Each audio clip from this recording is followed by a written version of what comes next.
débat oppose le droit à la propriété et à l'accès universel au logement. Une question sur l'équilibre entre ces deux enjeux dans une période de crise. On va en parler avec nos invités. Danielle Dubrac, qui est avec nous, présidente nationale de UNI. Merci beaucoup d'être avec nous. Bonjour madame. Bonjour. Bonjour Daniel, on va en parler également avec madame la députée Annaïg Lemeur, députée de la première circonscription du Finistère, également rapporteure au logement du PLF 2024. On va discuter avec vous logement. De l'autre côté, Cécile, nous avons... Et Jean-François Prévost, directeur général de Batigère Group, bailleur local. Et Pierre Solaire Couteau, avocat au barreau de Strasbourg, également professeur à l'université de Strasbourg. Alors, vous l'avez vu hein, sur l'affiche, Guillaume Gasparian, qui est ministre démissionnaire du logement, ne peut pas, pour des raisons que vous connaissez, être présent aujourd'hui. Mais on a une petite surprise. Il nous écoute, il est là en visio avec nous. Il a eu la gentillesse de répondre par la positive. C'est Julien Normandie qui est avec nous, ancien ministre du Logement et de l'Agriculture et responsable aujourd'hui de l'impact de la Green Tech.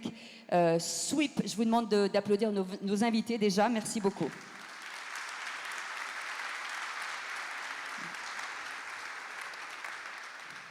Alors Cécile, vous l'avez dit en introduction, donc il y a le droit au logement d'un côté, le droit à la propriété de l'autre. Et c'est vrai qu'en cette période de crise, on sait qu'on manque de logements en France. Ces deux droits peuvent rentrer en contradiction.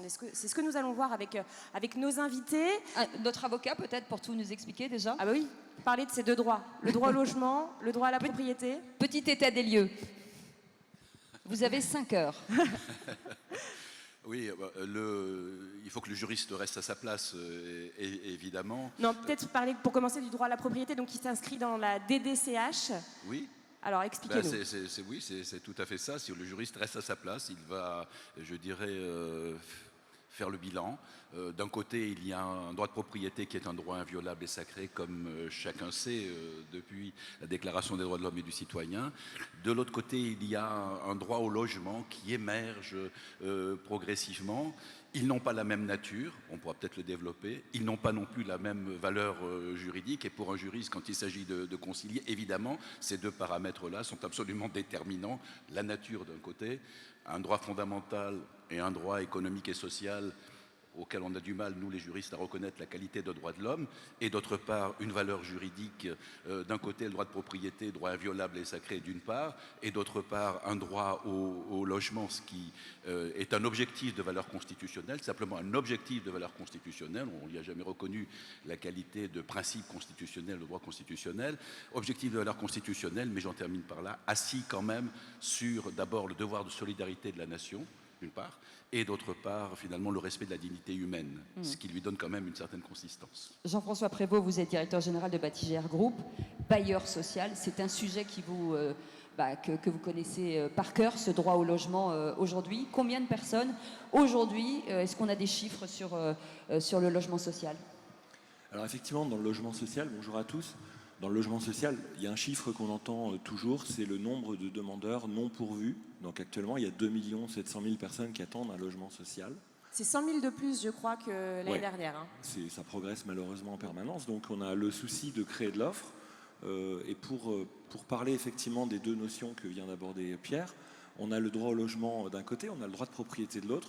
Le groupe Batigère, c'est le 5e bailleur en France, local et pas que. Et on est une entreprise privée. Donc comme toute entreprise privée, on est évidemment très attentif au droit de propriété, à pouvoir arbitrer nos logements en partie pour pouvoir refaire de l'offre. Quand on en vend un, on en refait 3. Donc c'est hyper important de nous le permettre. Et puis de l'autre côté, évidemment, quand on regarde nos attributions, on a 25% de nos attributions avec la loi DALO qui doivent se faire auprès de publics extrêmement fragiles. On va souvent au-delà de ce quantum obligatoire de la loi. Et donc, par essence, un bailleur social, il est sur les deux notions. Et c'est évidemment moins le cas quand on est une entreprise privée. Antérieurement, je dirigeais un groupe privé, qui est le groupe Quadral, dans lequel, évidemment, quand on parle du droit au logement à un propriétaire, il s'étouffe. Il s'étouffe parce qu'effectivement, il trouve que c'est complètement contradictoire à la logique dans laquelle il est. Et il faut faire évidemment preuve de pédagogie, de beaucoup de pédagogie, parce qu'il a des moyens d'agir. Mais on peut considérer qu'il éprouve de la frustration légitime, mais les administrateurs de biens que nous sommes ici autour de la table avons la possibilité aussi, je pense, le devoir d'expliquer un certain nombre de choses et de montrer aux propriétaires comment ils peuvent reprendre la main sur un certain nombre d'actions qui sont liées au droit de propriété, tout en respectant la loi, parce que c'est la loi. Je rappelle juste, parce que c'est vrai que ça se comprend, le droit de propriété, c'est le droit, donc il y a usus, fructus et abusus. Vous confirmez, maître? Donc c'est le droit d'utiliser son bien à titre personnel, le droit de percevoir les loyers de ce bien, et le droit, abusus, c'est de le détruire si on a envie. Donc le propriétaire, dans la déclaration des droits de l'homme et du citoyen, a le droit de faire ce qu'il veut de son bien. Et dans le Code civil, ce qui est quand même pas neutre, comme, aussi c'est repris comme un droit individuel, Oui. donc comme une espèce d'attribut de la liberté, un prolongement de la liberté, ça, ou une c'est condition une même liberté. de la liberté. Oui. Anaïg Lemeur, vous êtes députée de la première circonscription du Finistère, rapporteur logement PLF 2024. Quelles sont les politiques publiques justement pour protéger ces deux cadres, en tout cas ces deux lois? Alors, les politiques publiques, elles sont notamment par la loi Dallot, comme que vous avez cité, qui donne en fait ce droit au logement pour tous, notamment pour les plus démunis. Effectivement, on voit bien que la difficulté qu'on trouve actuellement, qui est liée à la situation de crise et d'accès au logement, c'est-à-dire qu'actuellement, il y a une tension qui s'est créée, notamment dans le parc privé. Des gens qui pouvaient bénéficier de logements à prix abordable dans le parc privé se retrouvent en situation plus complexe actuellement, parce que le prix n'est plus abordable pour plusieurs raisons, parce que les usages liés aux biens ont changé, c'est-à-dire que des biens, notamment sur le sujet que j'ai pu traiter dans les propositions de loi sur les locations de courte durée, ont capté en fait certains biens qui étaient mis à disposition, et notamment des petits logements pour des populations peut-être qui avaient besoin d'être logées, et se retrouvent à se reporter justement sur le logement social, qui se retrouve embouteillé, complètement embouteillé par rapport à ça. Et donc du coup la notion de droit est devenue criant. Les gens en fait, dans mon territoire, je suis de Bretagne, sont arrivés à manifester, à dire nous avons besoin de nous loger, notamment pour travailler, et comment on fait? Donc ils se sont retournés effectivement vers les logements sociaux où la demande a accru, mais on n'a pas de solution immédiate pour eux. Donc c'est vrai que la situation s'est complexifiée ces derniers temps. Et en Bretagne, il y a aussi ce problème des résidences secondaires, non? Effectivement, en Bretagne, en fait, on a énormément de résidences secondaires. La plupart sont détenues par des Bretons. Il faut quand même le savoir, 42% des résidences secondaires en Bretagne sont détenues par des Bretons. Donc on ne peut pas dire qu'on a eu cette invasion Des Parisiens. en Bretagne, des Parisiens notamment. C'est toujours la discussion. Et effectivement, le littoral en général, on parle de la Bretagne, mais le littoral en général, que ce soit notamment dans le Pays Basque, où la tension est de plus en plus forte et quasiment violente, parce que moi, derrière, c'est ça que je crains. Derrière, c'est qu'il y a cette notion de droit et de se dire, je travaille, j'ai droit à un logement, parce que je m'intègre dans cette société. Et face à ça, le constat, c'est qu'il y a des résidences qui sont utilisées ou très peu utilisées au niveau de façon annuelle, c'est-à-dire que des biens qui sont utilisés des fois maximum 90 jours par an, alors que derrière, il y a des personnes qui veulent se loger à l'année, qui vont sur des habitats qui sont tout autres et qui peut-être ne sont pas à la hauteur de la dignité qu'on pourrait attendre dès lors qu'on est salarié au niveau d'un territoire. Danielle Dubrac, vous êtes présidente nationale de l'UNI, première organisation professionnelle de l'immobilier, par la diversité de ces métiers. Est-ce que ces deux sujets, il faut à un moment donné avoir le courage de les hiérarchiser? Il ne faut surtout pas opposer le droit au logement et le droit à la propriété. C'est un petit peu ce qui se passe. Et puis sur la loi Dallot, je ne sais pas s'il y a eu un inventaire de faits, mais franchement, il faudrait le faire parce que c'est compliqué. Mais moi, je voudrais vous dire ce que l'UNIS et l'UNPI ont essayé de faire. On a essayé de poser au Conseil constitutionnel une QPC. Et donc, pour poser une question prioritaire constitutionnelle, qu'est-ce qu'il faut faire? Il faut passer par le Conseil d'État. Pourquoi est-ce qu'on a posé cette question? C'était sur le droit de propriété. Comme un logement est indécent quand il est indécent parce qu'il n'est pas performant, du coup on ne peut pas le louer, est-ce que le droit de propriété était atteint? Et donc on a profité d'un décret au Conseil d'État pour faire un recours et on a demandé, est-ce que cette interdiction de louer spoliait le droit de propriété? Et en réalité, le Conseil d'État n'a pas transmis la QPC au Conseil constitutionnel, il a tranché en amont. Il a tranché de la façon suivante, c'est intéressant quand même si vous n'êtes pas au courant de tout ça, c'est que l'interdiction de louer ne porte pas atteinte au droit de la propriété, ça limite simplement le droit de la propriété, ça le limite.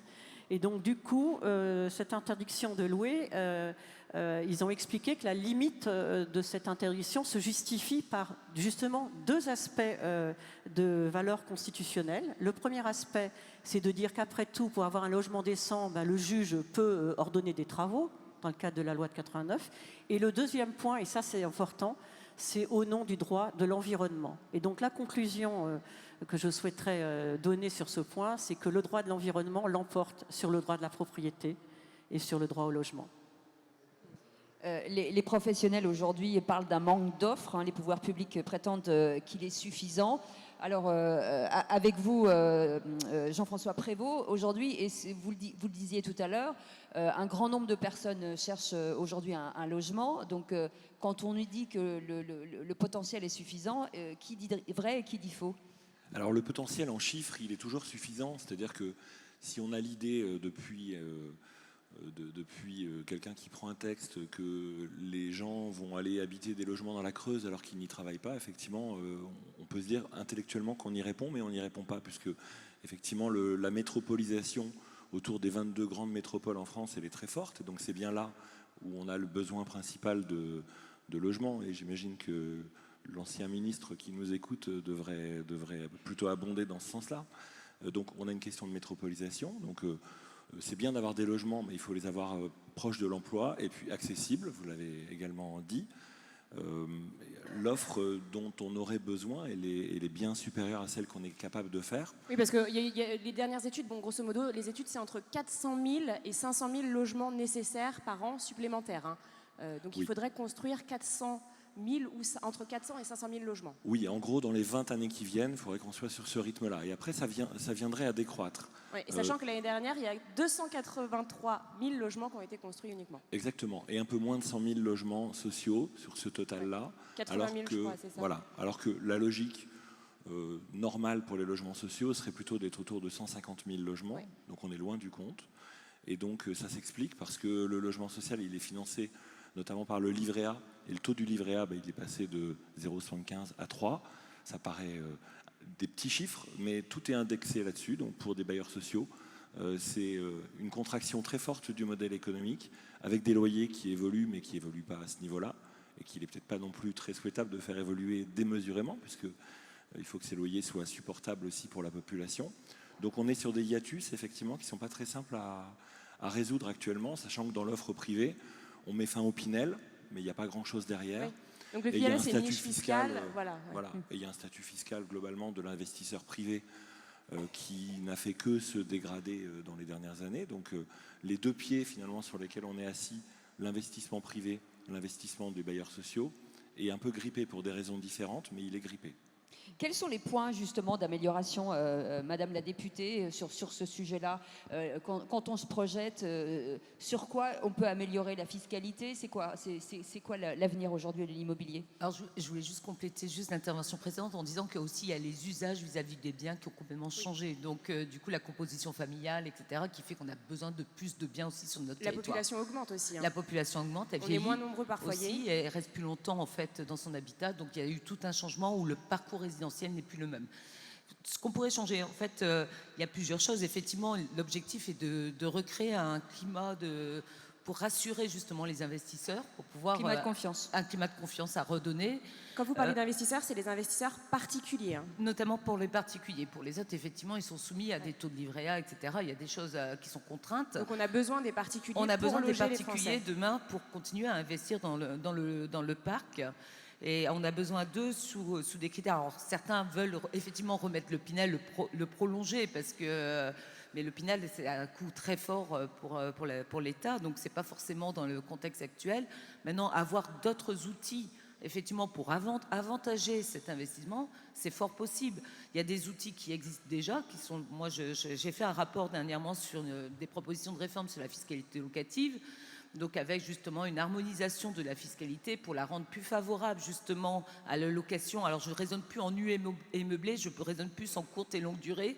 Donc plus sur la longue durée, rendre plus avantageux de louer à l'année que de louer en courte durée. parce que ce n'était pas du tout le cas actuellement. Actuellement, vous le savez tous, je pense ici, c'était bien plus favorable de louer de la courte durée que de louer en longue durée, que ce soit au niveau des abonnements forfaitaires, que ce soit au régime réel. Donc il y a déjà cette harmonisation fiscale à faire. Ça veut dire que là, il faut vraiment encadrer encore plus, resserrer? Ah, il faut resserrer. Ah, en fait, on n'est pas en capacité de remettre de l'argent sur la table. Donc, il va falloir transférer l'argent qui est déjà existant. Ce n'est pas une question de recréer une dépense supplémentaire, c'est d'orienter politiquement sur un objet qui nous intéresse. Qu'est-ce qui nous intéresse aujourd'hui? C'est d'avoir du logement à l'année pour tous. Donc, il va falloir en fait transférer l'argent qu'on avait mis pour des raisons fiscales. À un moment, on a voulu des boosters pour une économie de tourisme. Maintenant, on voit bien que c'est devenu exponentiel. Donc, on parle de 80 000 logements de courte durée en 2014. On est passé à 1,2 million. Donc, effectivement, c'est autant de logements qui ne sont plus à disposition des salariés. Donc, il y a quelque chose déjà à faire sur ce domaine-là.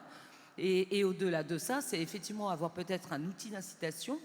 Dans le rapport que j'avais remis au Premier ministre, il y avait notamment le dispositif Loc Avantage qui est peu utilisé, peu connu parce qu'il n'offrait pas une rentabilité suffisante en fait pour les investisseurs. On en est conscient, il faut peut-être le reconsidérer, lui redonner des modalités plus simples d'exercice et qui permettra à chacun justement de continuer à investir. Ça veut dire qu'aujourd'hui, on peut pénaliser ceux qui ont été aidés justement pour créer des... Non, le but du jeu n'est pas d'aller dans la sanction, il est peut-être d'aller sur un modèle à terme, c'est-à-dire ceux qui sont dans ce qu'on appelle le de stock. conciliation. Dans le stock, en fait, on ne va pas changer, on va peut-être mettre des accélérateurs justement à des notions d'amortissement pour que les amortissements se fassent dans un délai plus court et qu'on puisse arriver à une situation de départ, on va dire, dans 5 ans, et de se dire, là, on reconsidère dans 5 ans l'ensemble de la fiscalité. C'est plutôt sur ceux qui sont entrants dans le flux où il faut changer les modalités. Mais on ne va pas sanctionner, bien évidemment, ceux qui ont mis en place un business plan. Je veux dire, on va se retrouver derrière, autrement, avec une foule de mécontents. C'est une bonne nouvelle. Voilà, non, mais il faut être un petit peu humain aussi. On n'est pas là que pour... mais évidemment que l'objectif, par contre, est d'accélérer leurs amortissements parce que ça crée en fait un déficit budgétaire qui est fort et qui du coup est reportable aussi sur un déficit global. Là, au bout d'un moment, on ne peut plus. Donc, il faut le dire clairement. 70% des gens qui ont investi et qui en sont au régime réel dans des logements de courte durée ne payent pas d'impôts. Donc, à un moment, il faut être solidaire. Et la solidarité, c'est ce qui fait que nous sommes ici tous ensemble vers du logement social, vers une envie que chacun puisse se loger à terme. Donc, Maître, est-ce qu'on touche là au droit à la propriété Oui, évidemment, on touche au droit de propriété, mais la question que je me pose, si vous voulez, c'est finalement en amont du sujet qui nous a été proposé, c'est pourquoi on en arrive là, à cette collision entre le droit de propriété et le droit au logement. C'est probablement parce que finalement, il y a une offre qui n'est pas satisfaite. Enfin, c'est un peu sommaire, mais je crois que c'est quand même cela. Et elle n'est pas satisfaite, alors même qu'il y a finalement une forme de vacances, mais j'emploie le terme de vacances au sens large du terme, y compris ce que vous venez d'aborder, Madame la députée. Et du coup, effectivement, on se pose la question de savoir pourquoi des propriétaires d'immeubles disponibles n'arrivent pas à le mettre à disposition pour satisfaire la demande. Et je suis quand même assez étonné. Je pense que les cartes sont redistribuées. D'une certaine manière, la loi climat et résilience va obliger à accentuer encore quelque chose qui était déjà là dans le droit de l'urbanisme, c'est-à-dire à vraiment évaluer la vacance et à mettre en œuvre des dispositifs qui existent véritablement pour mettre fin à la vacance. Par exemple, la taxe, c'est un outil, mais la taxe sur les logements vacants, parce qu'il y a aussi beaucoup, mais je parle sous votre contrôle, beaucoup de propriétaires qui aujourd'hui ont un bien disponible mais ne peuvent pas le mettre à la location à cause des critères effectivement qui sont aujourd'hui importants. Donc, les notes énergétiques, oui. Oui, la loi climat et résilience va quand même obliger, parce que finalement, curieusement, on aura moins de foncier disponible pour construire d'une certaine manière. Donc on va obliger à mobiliser pour de bon, cette fois, les logements vacants. Il y a la question des résidences secondaires. Alors vous avez parlé du Finistère, du Pays Basque, il y a la Corse. Mais j'étais récemment en Martinique pour l'élaboration du schéma d'aménagement, enfin la révision du schéma d'aménagement régional. Il y a une vacance incroyable. Enfin, totalement disproportionné. Alors qu'est-ce qu'on En appelle Corse, vacances en Corse également. Oui. Qu'est-ce qu'on appelle vacances? Parce que là, par rapport au logement vacances, c'est vrai qu'il y a un peu, on entend un peu tout et n'importe quoi, hein. Il y a les chiffres de l'INSEE qui sont, je crois que c'est plus d'1 million, 1,5 million de logements vacants. Il y a les chiffres de l'Observatoire Clameur qui, eux, disent que c'est pas du tout ça. Alors qu'est-ce qu'on a, enfin, Aujourd'hui, si vous voulez, finalement, tous les documents d'aménagement et d'urbanisme ont l'obligation de recenser la vacance. Mais l'exemple récent, par exemple, de l'Eurométropole de Metz montre que ce n'est pas si facile d'abord. Et une fois qu'on a identifié la vacance, mobiliser, c'est encore un autre débat. Avec Jean-François Prévost, je reviens sur cette loi climat et résilience, zéro artificialisation nette en 2050, ça veut dire perte de foncier. Pour vous, c'est une catastrophe en fait. Alors oui et non, pas forcément. Petite alors, petite. Non, pas forcément. D'accord. C'est-à-dire que si on imagine que le monde ira mieux en fabriquant des nouvelles ZAC tous les 5 minutes à l'extérieur des villes, à étendre le périurbain sans cesse, ça veut dire qu'on doit faire des bus, ça veut dire qu'on doit recréer des écoles, etc. En fait, on complique quand même la vie globale du pays. Nous, alors je parle vraiment au nom de Batigère facilement sur le sujet. Ça fait 40 ans qu'on adore prendre des sujets pas très marrants au départ, des casernes, des usines qui ont fermé, etc. et les restructurer. Et je crois que ce modèle-là qu'on mène, on est de plus en plus nombreux à le faire. Le réemploi en fait. Le réemploi, le recyclage urbain. Dernièrement, enfin il y a quelques années, si vous vous baladez dans Metz, vous allez sur la colline Sainte-Croix, vous tombez sur une ancienne maternité qui est du logement social, qui est magnifique, qui vaut en termes patrimonial, architectural, du Malraux. Voilà. En revanche, ça coûte plus cher hein, de reprendre une friche. Alors, ça coûte cher. L'avantage du logement social, c'est qu'on a des prêts qui sont d'assez longue durée, et donc on a la possibilité de porter des opérations très compliquées, relativement chères, pour y placer des personnes qui ont accès au logement social et qui ont besoin de ces logements-là, et qui auront le plaisir d'habiter en centre-ville. Donc oui, il y a une contrainte, mais c'est dans la contrainte aussi qu'on fait de belles choses. Il n'y a pas de logique à avoir des modèles de villes qui se répandent en permanence à 10, 20, 30 km du centre-ville, alors qu'au centre-ville, on a des verrues urbaines qu'il faut traiter. Donc on traite les verrues urbaines. Alors évidemment, on a un problème de quantité, parce qu'on ne fait plus des programmes de 200 logements facilement en traitant des petits bouts de ville. Donc il y a ce problème de quantité. Mais en qualité, ça donne quand même des choses qui me semblent hyper pertinentes, hyper beaucoup plus élégant pour les yeux, ça c'est sûr. Voilà.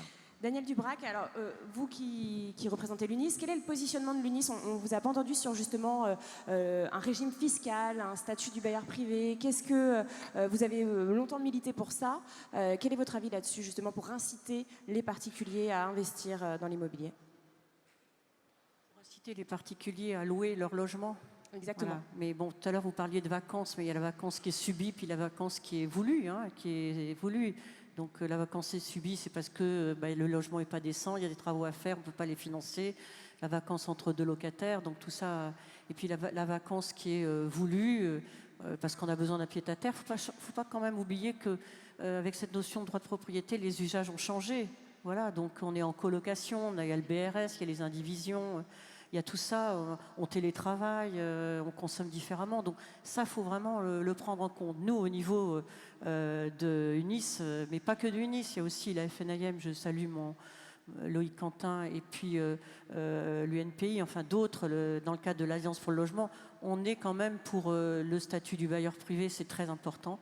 Parce qu'aujourd'hui, quoi qu'on en dise, l'État, le logement social, ne joue pas son rôle. Ne joue pas son rôle parce qu'il n'y a pas assez de logements sociaux. Et donc, du coup, c'est le bailleur privé particulier qui va loger les gens qui ne trouvent pas de logement. Et donc, si vous ne trouvez pas un régime adapté aux bailleurs privés particuliers, ça ne va pas le faire. Ça ne va pas le faire. Si vous faites subir des taxes, si vous faites subir des obligations, ça ne va pas le faire. Donc ça, c'est important. Donc l'évolution a changé. Le bailleur privé, c'est très important qu'on l'encourage. Bon, donc on parlait de l'amortissement, etc. Sur la loi location touristique, ça peut être intéressant parce que du coup, sur les longues durées, on va essayer de les favoriser, qu'elles soient en meublé ou non, peu importe. Mais il faut encourager ce bailleur-là. Donc ça, c'est le premier point qu'on dit. Après, sur la rénovation, comme la loi climat est là et qu'elle s'impose à tous, il faut trouver des solutions pour rénover. Donc surtout, ne touchez pas à ma prime rénov' en l'état actuel de ce qu'elle a évolué depuis le 15 mai 2024, ça c'est très important. Trouver des solutions aussi pour les primo-accédants, pour qu'ils puissent se loger. Voilà, c'est un peu ça les arguments d'un syndicat professionnel comme l'UNIS évidemment. Sinon, ça ne va pas le faire, on ne va pas y arriver. Et alors, tout ça, ça a bougé, le droit de la propriété a bougé. Le seul truc qui n'a pas évolué quand même, c'est la loi de 65. La loi 65 n'a pas évolué. Elle va fêter l'année prochaine ses 60 ans. Évidemment, elle a été toilettée, elle a été adaptée, ça a bougé au niveau des textes. Si vous mais pouviez la rappeler pour nos étudiants. Sur l'essentiel, ça n'a pas évolué. Les intérêts particuliers versus les intérêts collectifs. Voilà. Et dans ce monde du droit de l'environnement, de la loi climat et du DPE, n'opposez pas les DPE individuels aux DPE collectifs. Faites quelque chose pour le DPE collectif. Voilà. C'est un peu ça le message dans l'urgence de l'urgence en attendant un ministre du Logement. Madame la députée, est-ce qu'il faut réguler, là on parle beaucoup de spéculation immobilière, comment réguler aussi cette spéculation ?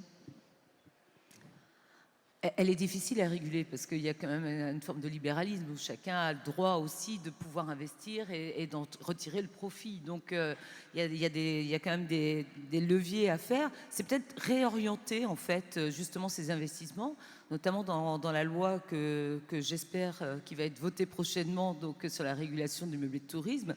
Il y a un petit article qui est intéressant, qui change un petit peu la donne, qui est en fait une notion de servitude de résidence principale.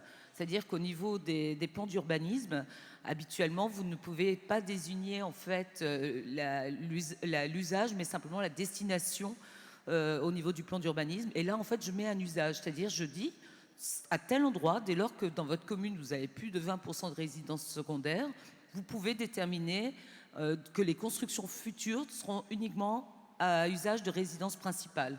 Donc résidence principale, ça ne veut pas dire être propriétaire occupant, ça veut dire qu'on peut louer à quelqu'un, mais qui occupe le bien à l'année. Et donc c'est quelque chose qui a été demandé notamment par de nombreux élus pour pouvoir mieux gérer justement l'usage qui va être fait des biens sur leur territoire. Donc là, il y a atteinte au droit de propriété.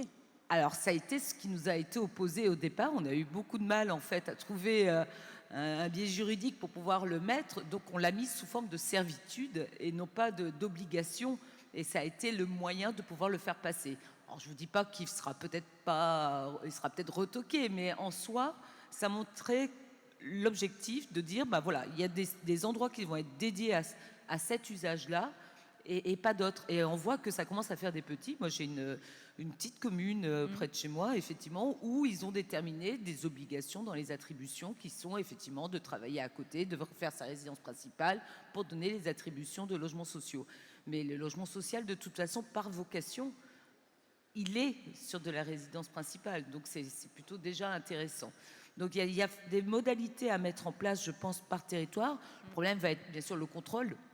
Comment contrôler derrière que les gens ne changent pas l'usage, et c'est toute la problématique de ce dispositif.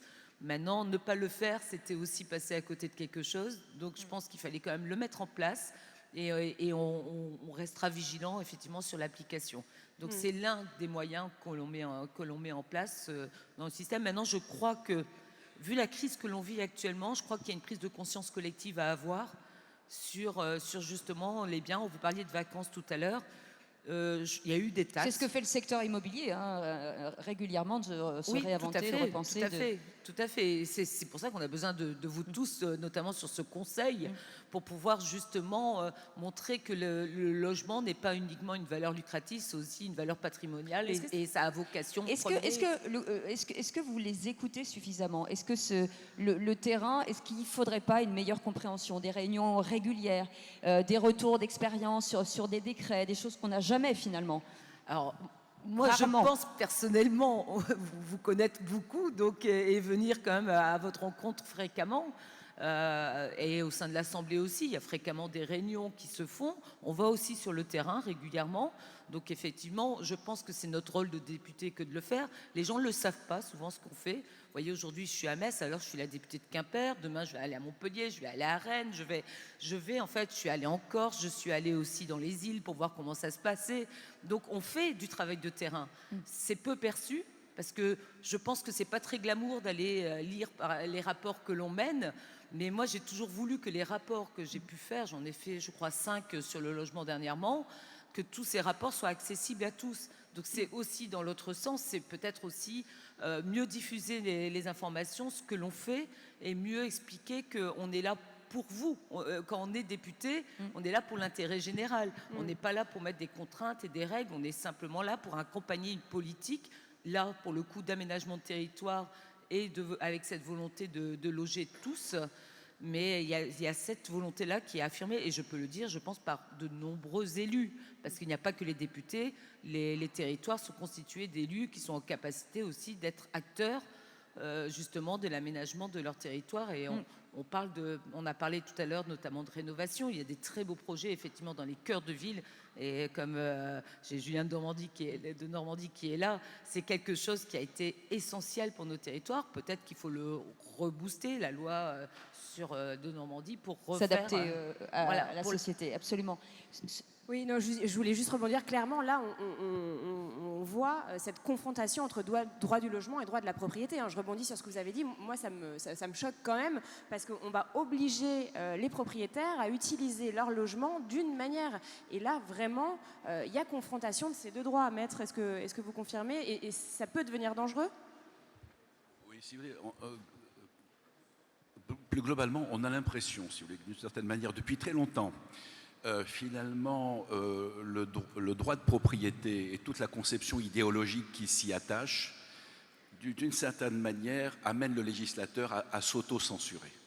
À s'auto-censurer, je veux dire par là, à être réticent à mettre en œuvre des dispositifs qui vont peut-être choquer du point de vue du droit de propriété.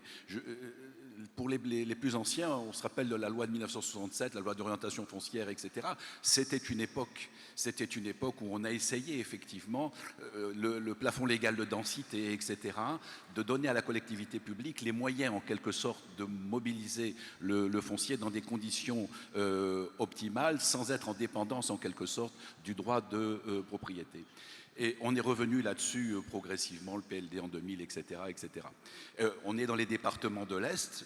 Je rappelle quand même que dans nos départements, à une certaine époque, l'occupant, enfin l'État qui était occupant, avait mis en place une politique de municipalisation des sols. Et il me semble qu'il y a un gros déficit de la politique foncière. Ceci dit, et j'en termine, faute de pouvoir mettre en place des dispositifs plus radicaux, pourrait-on dire du point de vue du droit de propriété, on est amené à mettre en place des dispositifs coercitifs.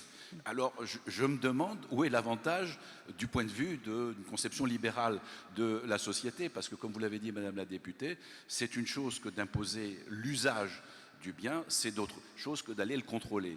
Et le contrôler, on est dans la coercition. Et je ne suis pas sûr que finalement la société soit prête à accepter ce genre d'ingérence. Petite réflexion avec Julien de Normandie qui était avec nous. Monsieur le ministre, merci d'abord d'avoir accepté notre invitation. Je sais que vous aviez très envie de venir, mais malheureusement, vous avez un agenda chargé, surtout en ce moment. Petite synthèse de ce que vous avez entendu, et surtout, pour vous, quels sont les ponts entre ce droit à la propriété et ce droit au logement? D'abord, merci beaucoup, j'espère que vous m'entendez bien. Merci beaucoup pour votre invitation. C'est toujours un immense plaisir que de pouvoir participer à de telles rencontres entre les professionnels. Et je voudrais vraiment saluer à la fois les syndicats, les professionnels et les élus qui sont aujourd'hui présents dans la salle. Le sujet, et la table ronde l'a bien montré, le sujet il est à la fois extrêmement compliqué, difficile, mais tellement important. Et peut-être un constat et une conviction pour répondre à votre question. Le premier constat, c'est qu'on est face, et Maître, vous l'avez très bien dit, on est face à deux droits qui sont des droits impérieux, pour ne pas dire essentiels, car le terme essentiel lui-même a une définition juridique. Des droits impérieux parce que le droit au logement fait un lien profond avec les inégalités. Le logement est probablement l'un des plus grands facteurs d'inégalité sociale dans notre pays, que ce soit au sein du foyer familial, dans l'éducation des enfants, dans le cadre qu'on peut leur apporter, que ce soit dans l'accès au travail. On sait à quel point le logement aujourd'hui est un frein pour beaucoup, cette fameuse assignation à résidence, quant à l'accès ou au changement de travail. Et en parallèle, le droit à la propriété, il est constitutif de nos sociétés, en tout cas de notre société. Vous l'avez très bien dit, la Déclaration des droits de l'homme et du citoyen. Et alors, c'est là où on est face à une difficulté. On parle de droit, si on fait un parallélisme avec les libertés, vous savez, il y a cette fameuse phrase de l'économiste et philosophe anglais John Stuart Mill du début du 19e siècle, au sujet de la liberté, qui dit que la liberté des uns s'arrête là où commence la liberté des autres. Ce qui est vrai pour la liberté, paradoxalement, ne l'est pas forcément vis-à-vis de ces deux droits. Ou sinon, on arrive souvent à des oppositions. Et c'est là où j'en viens à ma conviction, c'est que je pense qu'en fait, véritablement, le chemin ne pourra jamais, et Madame la députée l'a dit, la présidente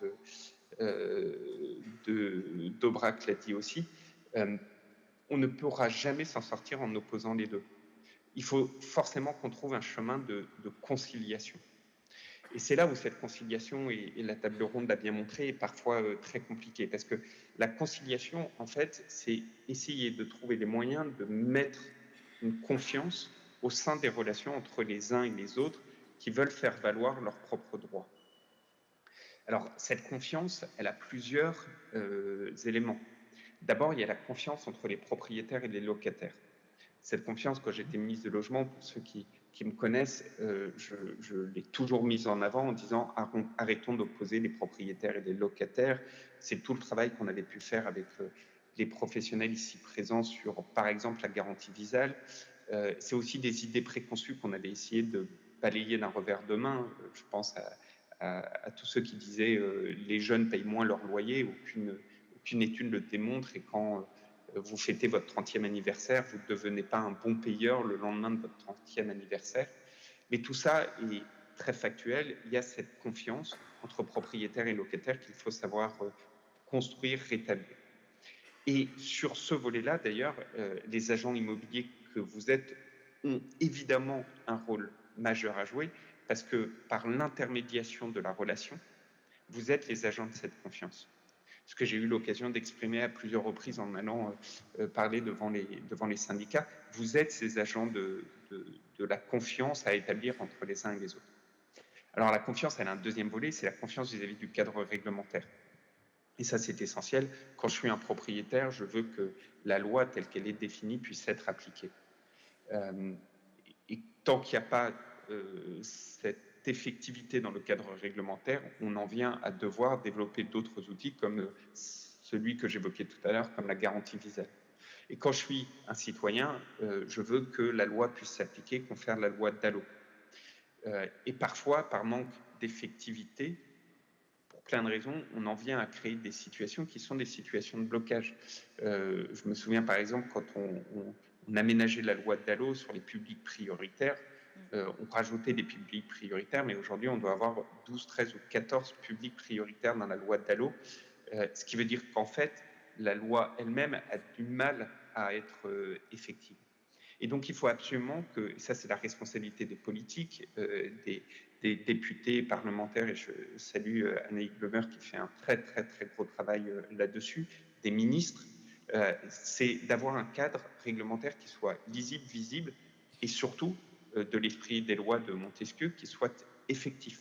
Mais monsieur le ministre, pardon, mais permettez-moi de vous couper.